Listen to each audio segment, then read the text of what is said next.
इस कहानी की शुरुआत होती है दशहरे के दिन से। पूर्णिमा अपनी दोस्त के घर रावण दहन देखने के लिए जाती है, जहां उसकी मुलाकात उसकी दोस्त के चचेरे भाई हेमंत से होती है।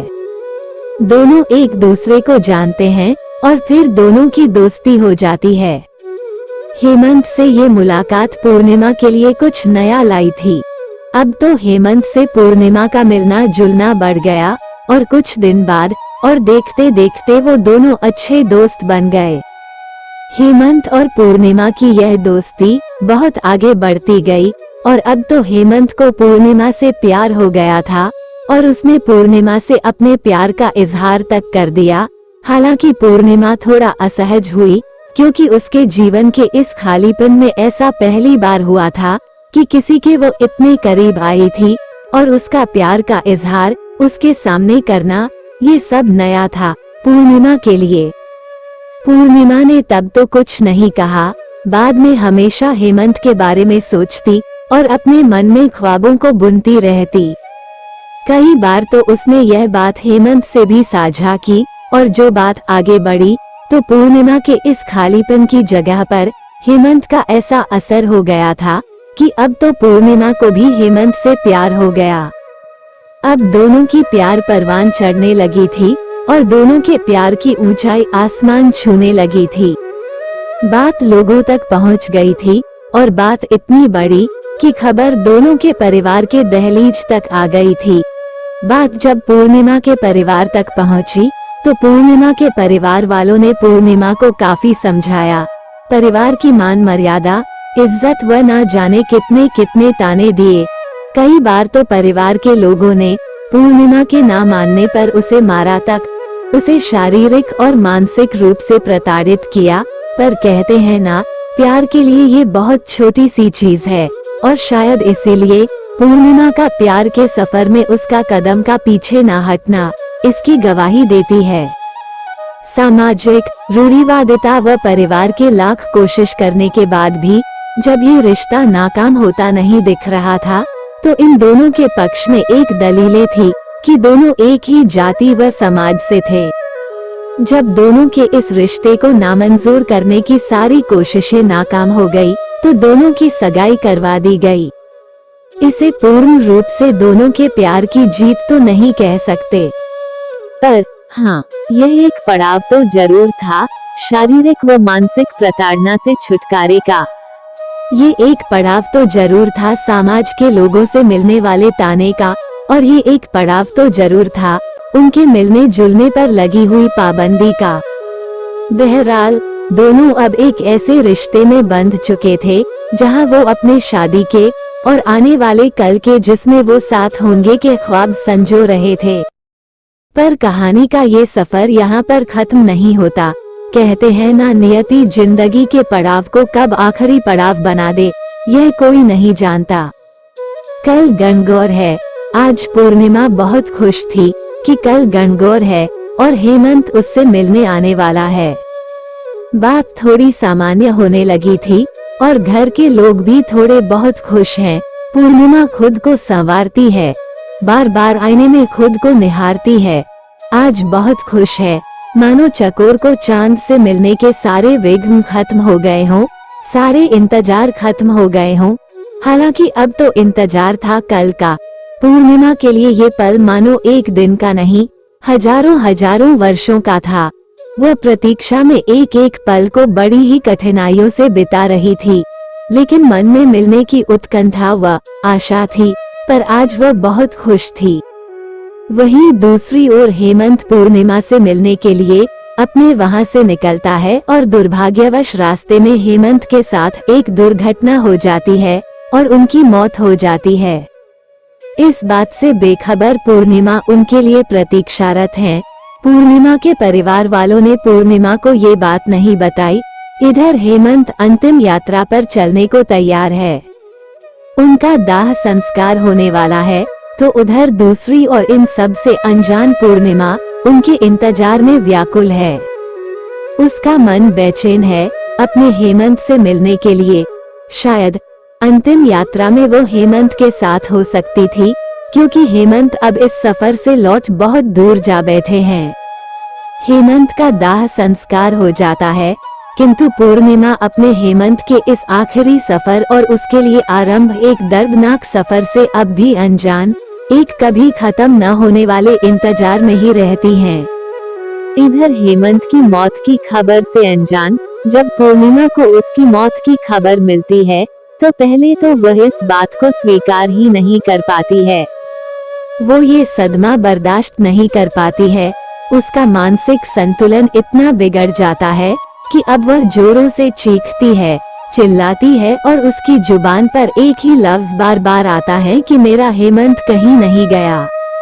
मेरे हेमंत, जिनके लिए कल मैं पूजा करने वाली हूँ, वो गणगौर के पूजा में शामिल होने जरूर आएंगे। उन्होंने मुझसे ना भूलने का वादा किया हुआ है, इसीलिए हेमंत जरूर आएंगे। मेरे हेमंत जरूर आएंगे। कभी चीखती है, कभी जोर से चिल्लाती है, तो कभी अचानक अपने आप को सन्नाटे में बदल देती है। फिर उस सन्नाटे को चीरती हुई अपने चीख पुकार से हमेशा एक ही बात दोहराती है कि मेरा हेमंत जरूर आएगा। मेरे हेमंत मुझे छोड़कर नहीं जाएंगे। अब इस बात को हुए महीनों बीत गए हैं, पर उसके जुबान में बस एक ही बात है, मेरे हेमंत मुझे छोड़कर नहीं जा सकते, वह जरूर आएंगे। इन सब के बीच परिवार के लोग व समाज के अन्य लोग जो इसके प्यार को नाकाम करने में अपनी तमाम कोशिशें कर चुके थे, वो लोग जो कभी न जाने कितने ताने सुनाया करते थे तो कभी तानों की बरसात कर दिया करते थे, आज उनकी आंखों में भी आंसू थे पूर्णिमा के हालात देखकर। आज वो लोग भी उनके प्यार की बात कर रहे थे जिन्होंने कभी उनके प्यार को नहीं समझा था और प्रार्थना कर रहे थे पूर्णिमा के जल्द ठीक होने की, उसकी जिंदगी की खुशियों की दुआ मांग रहे थे। क्या उनके आंखों में आंसू पश्चाताप के आंसू हैं? क्या इन समाज व परिवार के लोगों की हमदर्दी में उनकी सोच में परिवर्तन की कोई किरण झलक रही थी? क्या जो लोग कभी इन्हें ताने दिया करते थे, वो आज जो भगवान से प्रार्थना कर रहे हैं इसके ठीक होने की, क्या ये उनकी हृदय की गहराइयों से की गई प्रार्थना थी? बहरहाल कहानी में आपको आगे लिए चलते हैं। कहानी की उस पड़ाव पर हम पहुंच चुके हैं जहां पर पूर्णिमा के जिंदगी की शुरुआत होने से पहले ही खत्म होता दिख रहा था। खैर, बहुत दिन गुजर गए थे। अब पूर्णिमा खामोशी के साथ रहने लगी थी। अपनी खामोशी में अपनी घुटन को छुपाए बैठी रहती थी, किसी से कुछ नहीं कहती, अपने जज्बातों को अपने सिरहाने में समेटे रहती। रात में उसकी सिसकने की आवाज बस उसके कानों तक ही जाती थी, किसी और का कंधा उसके रोने के लिए था भी तो नहीं। इसी बीच परिवार की ओर से दलील दी जाने लगी कि अब कौन करेगा इससे शादी, और यदि बेटी की शादी नहीं होगी तो समाज में लोगों के बीच क्या मुंह दिखाएंगे। ये सोचकर हेमंत के छोटे भाई से पूर्णिमा की फिर से सगाई करवा दी गई। ना चाहते हुए भी पूर्णिमा को फिर एक रिश्ते में बांध तो दिया गया, पर वो महीनों तक, वर्षों तक जिंदा होकर भी मरती रही, सहती रही सारे ताने, सारी प्रताड़ना। अब वह जिंदा होकर भी मर चुकी थी, थक चुकी थी अपने जिंदगी के सफर में, और अब वो इतना थक चुकी थी कि धीरे धीरे अपने हालातों से समझौता करना सीख लिया था उसने, और शायद इसीलिए अब तो खुश रहने लगी थी। परिवार के अन्य सदस्यों के सामने और लोगों के सामने अपने दुख को छुपाने की भरसक पूरी कोशिश करने लगी थी।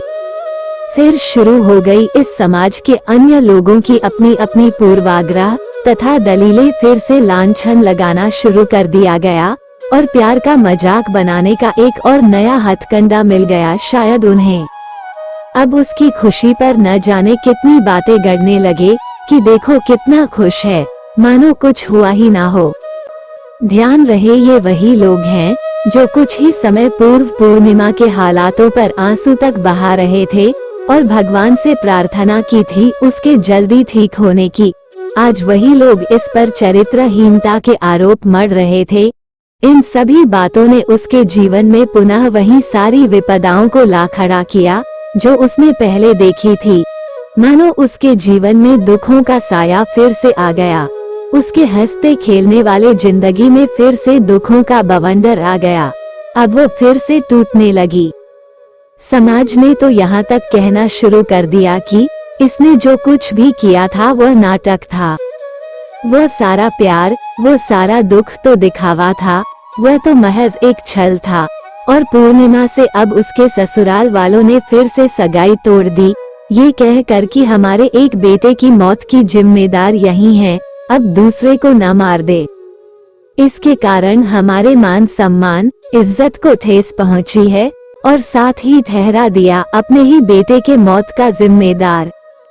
हम उसके दर्द की कल्पना भी नहीं कर सकते हैं जिसने इस दर्द को जिया है। मैंने मात्र देखा है उसे ये जिंदगी जीते हुए, और मैं बहुत आहत हूँ लोगों की, समाज की व परिवार की ऐसी मानसिकता को देखकर। और जिसने ये सब सहा है उसकी मनोदशा कोई नहीं समझ सकता। फिर क्यों लोग आ जाते हैं किसी की खुशियों को छीनने? क्यों लोगों को किसी की पल भर की खुशी नहीं देखी जाती? उसके दर्द को नहीं समझ सकते तो मत समझो उसे और दर्द तो ना दो। क्यों किसी को फिर से जीने का हक नहीं? मुझे आज तक उस लड़की का गुनाह समझ नहीं आया कि क्या किसी से प्यार करना गुनाह है? क्या प्यार करने से वो चरित्रहीन हो जाती हैं? और क्या उसका गुनाह था कि उसका प्यार अधूरा रह गया? क्या उसका गुनाह ये था कि उसने फिर से जीना चाहा? प्यार के नाम पे लोग न जाने कितने भाषण देते हैं, न जाने कितनी सारी उपमाएं दी जाती है। कान्हा जी और राधा जी के प्रेम को लोग पूजते हैं, क्या वाकई में पूजते हैं? मैं नहीं मानता ऐसा कि लोग मानते हैं भगवान के उस प्यार को। अगर ऐसा होता तो आज हर समाज में प्यार करने वालों को अलग नहीं होना पड़ता, किसी को ये दर्द नहीं सहना पड़ता। अगर लोगों के अनुसार ये गुनाह ही है तो क्यों पूजा करते हो राधा कृष्णा की प्रेम की मूर्त की? क्यों उन्हें भी सजा नहीं देते प्रेम करने की? प्रेम करके अधूरा छोड़ देने के लिए एक ही उम्मीद करूंगा, किसी को जीने नहीं दे सकते तो उसे मरने के लिए मजबूर तो ना करो। किसी का दर्द नहीं समझ सकते तो और दर्द मत दो दोस्तों। यह कहानी आप लोगों को अगर अच्छी लगी हो तो हमें कमेंट करके जरूर बताएं, और हमारे चैनल पर फर्स्ट टाइम वीडियो देख रहे हैं तो हमारे चैनल को जरूर सब्सक्राइब करें। धन्यवाद।